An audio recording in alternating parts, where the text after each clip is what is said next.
संजय जी, आप नमस्कार। कैसे हैं आप? बस सब बढ़िया है। आइए बातचीत करते हैं आपसे। तो बाहर जब अक्सर हम लोग जेल की बात होती है और जेल का ख़तरा आता है तो नेता कहता है कि हमें जेल से घबराहट नहीं है, देख लेंगे।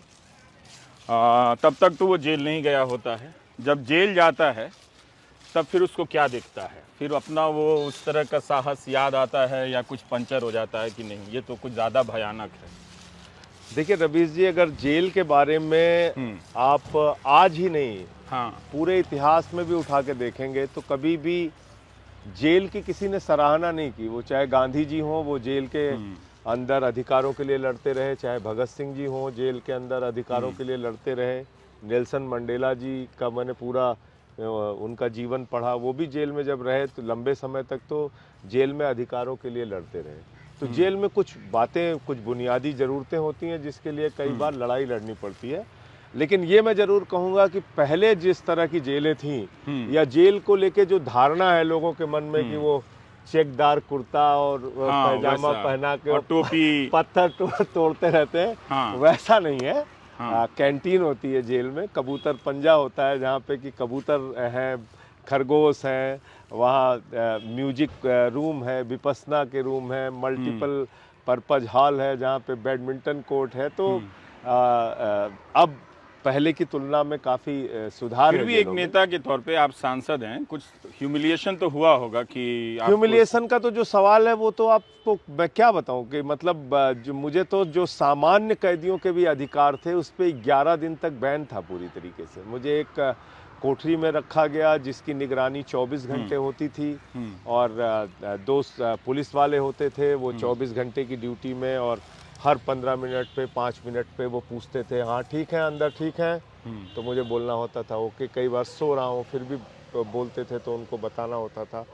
और 2 बार मुझे निकाला जाता था मेडिकल चेकअप के लिए जब कोर्ट का ऑर्डर था उसमें। तो उस समय अनाउंस होता था कि वार्ड नंबर 1, 2 और 3 के बंदी भाई अपने अपने वार्डों में चले जाएं, और जेल बंद होती थी।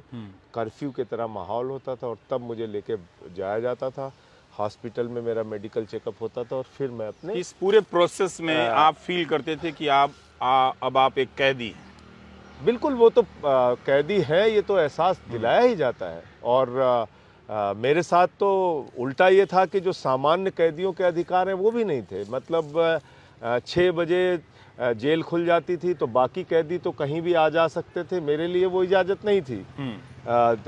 12 से 3 जेल बंद होती थी, 3 बजे फिर जेल खुलती थी और 6-7 बजे तक बाकी कैदी कहीं भी आ जा सकते थे, मैं नहीं जा सकता था। तो 11 दिन के बाद मैं फिर सुपरिटेंडेंट से मिला तो मैंने कहा कि भाई मुझे जो सामान्य कैदियों के अधिकार हैं वो तो मिलने चाहिए, वो तो मेरा अधिकार है।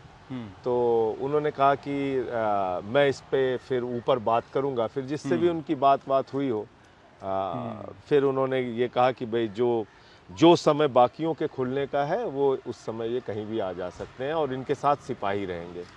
तो अगर आप देखेंगे तो ऐसे बहुत सारे क्षण आते हैं जब आपको कोर्ट में वो जो एक हवालात बनी होती है उसमें बैठाया जाता है, जब आपको ये अपराधियों की जो बैन है उसमें बैठाया जाता है और जाले लगे रहते हैं, चारों तरफ से अंधेरा होता है, पुलिस के जवान खड़े होते हैं वो लेके बंदूक। तो कई क्षण ऐसे आते हैं। लेकिन अच्छा ये रहा, मैं धन्यवाद दूंगा जो भी जेल के चाहे अधिकारी हों या दिल्ली पुलिस के जवान हों, किसी ने अपनी ओर से कोई ज़बरदस्ती या बदतमीजी की हो ऐसा मैं नहीं मानता। रहे होंगे, उनके ऊपर भी दबाव रहे होंगे।